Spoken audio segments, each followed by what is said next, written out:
Tantor Audio, a division of Recorded Books, presents Baseball for Dummies, 4th edition, by Richard Lally and Joe Morgan, narrated by Barry Abrams. Publisher's note: in this audio edition, you will hear references to figures, tables, and illustrations present in the print and ebook formats of the book. Limit of liability, disclaimer of warranty. While the publisher and author have used their best efforts in preparing this book, they make no representations or warranties with respect to the accuracy or completeness of the contents of this book, and specifically disclaim any implied warranties of merchantability or fitness for a particular purpose. No warranty may be created or extended by sales representatives or written sales materials. The advice and strategies contained herein may not be suitable for your situation. You should consult with a professional where appropriate. Neither the publisher nor the author shall be liable for damages arising herefrom. Introduction.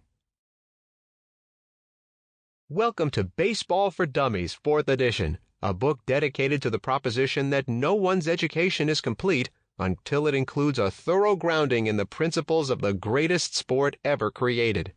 This book is much like a baseball game, orderly but spontaneous, filled with nuance and surprise, and packed to the brim with cutting-edge information and fun. We hope you enjoy reading it as much as we enjoyed writing it. About this book. We wrote this book to appeal to fans of every level, from the novice who just recently purchased his first pack of baseball cards to the loyalist who has been sitting in the same seat at the ballpark since the Coolidge administration. Whether you participate on the field or just watch, our mission is to increase your baseball pleasure by a factor of 10. As a spectator, you'll have an easier time watching and appreciating baseball's finer points after you finish our book. You will not only know what the players on the field are doing, but you'll also know why they are doing it. If an extraterrestrial dropped out of the skies, we would hope it would read Baseball for Dummies 4th edition today and attend its first baseball game tomorrow without experiencing any confusion. The new edition is even better than its predecessors. It can keep you abreast of not only what's changed on the field, including the stadiums themselves, but it can push open the doors on the Major League front office and reveal the behind-the-scenes movers and shakers. You can get hip to the latest in advanced statistics, rules, and baseball lingo. Find out why the amateur draft is so important to building a winning team, and get the scoop on the steroid era, from the beginning to the present day. If all that weren't enough, we also guide you in finding the best in baseball news and analysis on the internet and in print. If you're a player, there isn't any component of your game that can't be elevated by studying this volume. Pitching, hitting, fielding, and base running. We cover it all with the aid of some of the game's legendary players. It doesn't matter if you're taking your first cuts in Little League or already sitting in a big league dugout. You can find something in this book to make you a better player. Within this book, you may note that some web addresses break across 2 lines of text. If you're reading this book in print and want to visit one of these web pages, simply key in the web address exactly as it's noted in the text, pretending as though the line break doesn't exist. If you're reading this as an ebook, you have it easy. Just click the web address to be taken directly to the web page. Foolish assumptions. When we wrote this book, we made the following assumptions about you. All of them or just one may apply to you. You're a novice and want a quick primer on the ins and outs of the game. No other book can offer you such a comprehensive introduction to the national pastime. You're a die-hard fan who already knows a lot about the sport and you just want to uncover as much as you can about it. We show you how the great outfielders are able to get a good jump on the ball, where the first baseman should stand to receive a cutoff throw, how many stitches are in a baseball, and who manufactures bats that meet Major League standards. Plus, we provide a look at all levels of the game, from T-ball to the major leagues. This book is chock full of inside tips and insights that you rarely encounter anywhere below the professional ranks. You're a parent of a baseball-playing child. You want to know exactly what's transpiring on the field during every moment of the game. No matter whether one of these assumptions addresses you, we're confident that you can find tons of useful information to help you love the game even more. Beyond this book. Your baseball education won't stop when you finish this latest version of Baseball for Dummies. In addition to the material in the print or ebook you're reading right now, this product also comes with some Access Anywhere goodies on the web. No matter how much you glean from this book, while following the game, you'll likely come across a few instances where you don't have a clue. Check out the free cheat sheet at dummies.com/cheat-sheet/baseball. You can also find more bonus material online at dummies.com/extras/baseball. We discuss perhaps the most important skill involved in hitting, pitch recognition. We show you how Major League Baseball is organized and how its season progresses and culminates in postseason play. We also provide you with a myriad number of ways to follow the game, on radio, TV, print, and the Internet.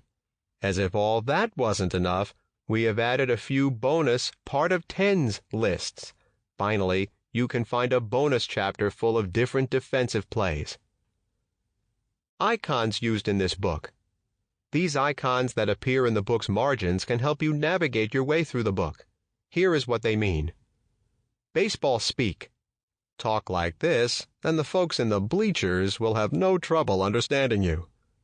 Baseball bookshelf. This icon cues you to some must-have books to start or enhance your baseball library. Joe says. This icon signals tips from the Hall of Famer himself. Heads up. This icon gives you valuable information that can prevent you from making a bonehead play on or off the field. Tip.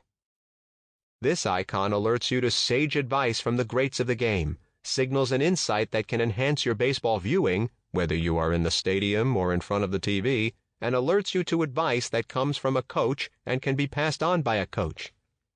Warning. Beware. This icon warns you that a situation can be dangerous. Web extras. You can find lots of additional information for free online. This icon points you in that direction. Where to go from here? If you don't have a strong understanding of baseball, we suggest that you start with Chapter 1 and read your way through the book, front to back cover. However, if you're familiar with the sport, you can peruse through the table of contents or index, find the topic that interests you, and read that chapter. Feel free to reference this book during the season as you're watching a game, or during the off-season when something, such as an odd statistic or a term, doesn't make sense. Part 1. Getting Started with Baseball. Web extras. Go to dummies.com/cheat-sheet/baseball for more informative tidbits about the ins and outs of baseball. In this part, examine the history of baseball, including how the game started and how it has evolved into America's pastime. Identify the tools of the trade so you can take the field properly equipped, know where you can acquire them, and discover how to take care of your bats, balls, and gloves so they can take care of you. Review the rules of baseball so you don't commit any faux pas on or off the field, such as running the bases in the wrong direction or failing to tag up before scoring on a would-be sacrifice fly. Know how to use the proper glove for your position so that you don't wear a catcher's mitt in the outfield. Make sure that you stay in foul territory when you reach third base. If you don't, and your teammate strikes a fair ball that hits you, you'll not only be called out, but you'll also incur the wrath of your teammate for robbing him of a possible hit. Look closer at the strike zone so that you don't mistake for strikes pitches high over your head or low enough to bounce past the catcher. And understand that although there's supposed to be a uniform strike zone, each umpire has his own interpretation of it, so you had better pay close attention to the zone. Chapter 1. The Lowdown on Baseball. In this chapter, uncovering the origins and objective of the game, plotting player positions and field layout, handing over hits and runs, delivering strikes and balls. For people who still believe that Abner Doubleday invented baseball in Cooperstown, New York, we bring you a line from the gangster movie Donnie Brasco. Forget about it. Abner didn't invent nothing. No one person actually conceived of the sport.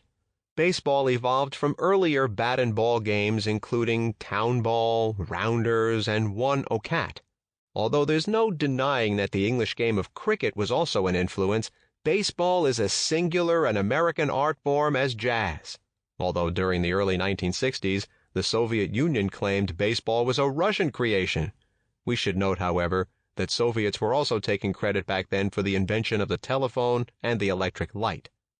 This chapter gives you a quick overview to America's pastime. Whether you've been a fan your entire life or just started showing an interest in the sport, this chapter can help you start.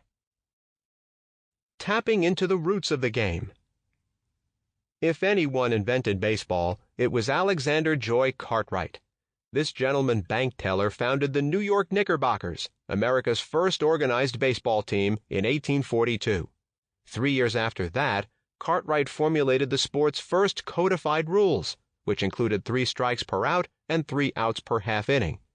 Cartwright's game included a pitching mound that was only 45 feet from home plate and base paths spaced 75 feet apart. Baseball's lawmakers have altered these distances while modifying other rules over the years. The pitcher's mound is now 60 feet 6 inches from home, and the bases now sit 90 feet apart. But the bank teller's guidelines remain the basis of the modern sport. If a time machine were to transport Cartwright to a present-day Major League ballpark, it would only take him an inning or two to acclimate himself to the action on the field. That's because the most fundamental aspects of the game haven't changed since Cartwright's Knickerbockers first suited up. Most importantly, the objective of a baseball game is still for a team to win its game by outscoring its opponent. Understanding the game's structure. Baseball speak. In the major leagues, a game is divided into 9 units of play called innings. Almost all leagues play 9-inning games, except some youth leagues that play only 5 to 7 innings. An inning consists of a turn at bat and 3 outs for each team. Visiting teams bat in the first half, called the top of an inning. Home teams bat in the second half, called the bottom of the inning. While one club, the offensive team, is at bat, the other, the defensive team, plays in the field. 9 players compose each team's lineup. The defensive team consists of the pitcher, catcher, first baseman, second baseman, third baseman, shortstop, left fielder, center fielder, and right fielder.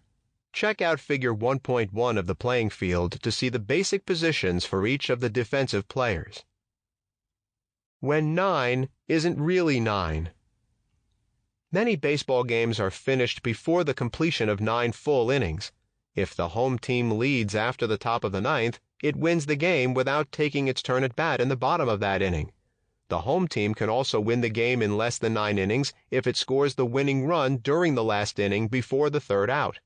For example, the Toronto Blue Jays come to bat in the bottom of the 9th inning of a game against the Detroit Tigers. The Tigers lead 3-2. With 2 men out, Blue Jays' Jose Reyes hits a 2-run homer off Tiger starter Justin Verlander. Toronto won 4-3. The game is over, even though the 2 teams combined for only 8 2/3 innings. Remember, a team doesn't complete an inning until it makes the 3rd out. This example illustrates a difference between baseball and other major team sports. Either team can win a game that ends in regulation time in football, 4 quarters, basketball, 4 quarters, and hockey, 3 periods. In baseball, the home team can never win any game that lasts the full 9 innings, except in the event of a forfeit. Going extra innings. Baseball speak. Games that are tied after 9 innings go into extra innings. The 2 opponents play until they complete an extra inning with the visiting team ahead or until the home team scores the winning run. Part 1. Getting started with baseball. Introducing the playing field. Baseball speak. Baseball is played on a level field divided into an infield and an outfield. The infield, also known as the diamond, must be a square 90 feet, 27.45 meters, on each side. Home plate sits at one corner of the square, and the three bases rest at the other corners. Moving counterclockwise from home, you see first base, second base, and third base. Base lines run from home plate to first base, as well as from home to third. Base lines also extend from first base to second and from second to third. However, only the base lines extending from home to first and home to third are marked by white chalk. The lanes connecting the bases are the base paths. Runners must stay within them while traveling around the diamond. Should a runner step out of the base path to elude a tag, the umpire can call him out. Foul lines extend from the first base and third base lines and run straight to the outfield walls. The section of the outfield beyond first base is called right field. The outfield section behind second base and shortstop is center field, and the outfield section behind third base is left field. Baseball speak. Coaches pass on advice to players from the coaches' boxes, the chalk rectangles in foul territory near first and third. When the players are not on the field, they sit in shelters in foul territory called dugouts. Between the dugout and home plate is the on-deck circle, where the next hitter awaits his turn at bat. Major League rules require the distance from home plate to the nearest fence or wall in fair territory to be at least 250 feet, 76 meters. Home plate must be a 17-inch, 43 centimeters square, with two of its corners removed to leave a 17-inch edge, two 8.5-inch, 21.5 centimeter adjacent sides, and two 12-inch, 30.5 centimeter sides angled to a point. The result is a 5-sided slab of white rubber. A regulation pitching rubber is a 24 by 6-inch, 61 by 15.5 centimeter rectangle made of white rubber set in the middle of the diamond 60 feet 6 inches, 18.4 meters from the rear of home plate. Getting into the action of play. Baseball speak. The pitcher is the player who stands at the middle of the infield diamond on the hill called the mound, where the pitching rubber is located. He throws the baseball toward the catcher, a teammate who squats behind home plate. When the pitcher throws the ball to the batter at home plate, he is said to be delivering a pitch. Baseball speak. Each batter comes to the plate according to a specific order, the batting order or lineup, designated by the manager or head coach. The opposing team's batter, hitter, stands in one of two batter's boxes on either side of home plate. If he's right-handed, he stands in the box to the left of the plate, as viewed from behind. If he's left-handed, he stands in the box to the right of the plate. As the ball reaches the home plate area, the batter tries to hit it with a club called a bat. The batter tries to hit the ball into fair territory, that part of the playing field between the first and third base lines, from home plate to the outfield fences, where it is either fielded, caught for an out, or drops in safely for a base hit. We describe the various ways a batter makes an out or reaches base safely in Chapter 3. A hit can take 4 forms. A single delivers the batter to first base. A double is hit far enough that the batter reaches second base. A triple gets the batter to third base. A home run means the batter circles all 3 bases and touches home plate for a run. Home runs usually travel over the outfield fence in fair territory. If a batter hits a ball that stays on the field, but he is able to circle the bases and touch home before he can be called out, he has hit an inside-the-park home run. Game called because of... Umpires can call end games because of inclement weather, power outages, earthquakes. Don't laugh, a tremor postponed the 1989 World Series between Oakland and San Francisco. A disciplinary action. A mob of fans runs on the field and refuses to vacate. No matter which team is ahead, the umpire forfeits the game in favor of the visiting club, or some other event that renders play impossible or dangerous. To be an official game, one that counts as a win or a loss in the league standings, the two teams must play at least 5 full innings. Exceptions to this rule occur whenever the top of the 5th concludes with the home team ahead, or if the home team scores the winning run during that 5th frame. coming home, eventually. Players score runs by getting on base and then moving around and touching all three bases in order before crossing home plate. They must reach home before the offensive team tallies 3 outs in its half of the inning.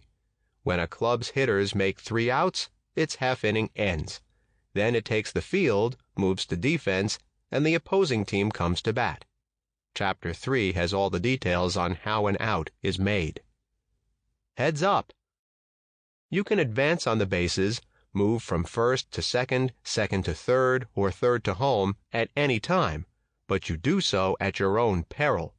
If you're off base when a member of the defensive team, a fielder, tags you with the ball, you are out. The exception to this occurs when the umpire calls time out. At that moment, the ball is considered dead. You may step off base without being put out, but you may not advance. Umpires may call time at the request of either team, when an injury occurs, or if some circumstance threatens the flow of the game, for instance, a cat running across the field. Knowing who is in charge. In professional baseball, managers are the team leaders. At some other levels, such as college and high school baseball, this person may be referred to as the head coach. Managers plot strategy and decide which team members play which positions. They also determine a club's batting order. Most importantly, they decide which players to put on the field in the first place. In essence, they're personnel managers. Managers have assistants, called coaches, who help them train and discipline the team. Managers also use the first and third base coaches to pass along instructions to players through a series of signs. In recent years, it has become fashionable for managers to employ a dugout coach. This coach is usually a savvy baseball veteran with whom the manager plots strategy throughout the game. Enforcing and scoring, umpires and official scorers. On-field officials known as umpires enforce the rules of play. In the major leagues, 4 umpires, 1 for each base and home plate, are assigned to each game. They decide whether a batted ball is fair or foul, and whether a player is safe or out. The home plate umpire also calls balls and strikes during the pitcher-batter confrontation. Umpires have complete authority over the game. They can eject anyone from the field who violates the rules of conduct. Lower levels may have only 2 or 3 umpires. All professional games also have official scorers. The league hires these people to record on a scorecard all the events that take place on the field during a game. Scorers can't overrule an umpire, nor can they affect the outcome of a game. They do, however, often rule on whether a batted ball should be labeled a hit or an error for the official record. In high school and college games, the home team provides a scorer, who usually consults with the visiting team scorekeeper on a close call. More than history. Baseball's Hall of Fame. To discover more about the history and evolution of this great game, there's only one place to visit: the National Baseball Hall of Fame and Museum in Cooperstown, New York. The museum has more than 6,500 artifacts, including examples of the earliest bats, balls, and gloves. Many of the exhibits are interactive. The hall's library and archives boast the world's most comprehensive collection of printed baseball matter, including box scores from the late 1800s. The Hall of Fame Gallery is this institution's Valhalla, the place where baseball's immortals are commemorated in bronze. Members of the Baseball Writers Association of America elect honorees from a list of players with 10 years or more of major league service. All candidates must be retired from baseball for at least 5 years before they can be considered for induction. Every 2 years, the Hall of Fame Veterans Committee votes for managers, pioneers of the sport, baseball executives, umpires, players from the Negro Leagues, and players who missed election their first time through the Baseball Writers Association of America voting process.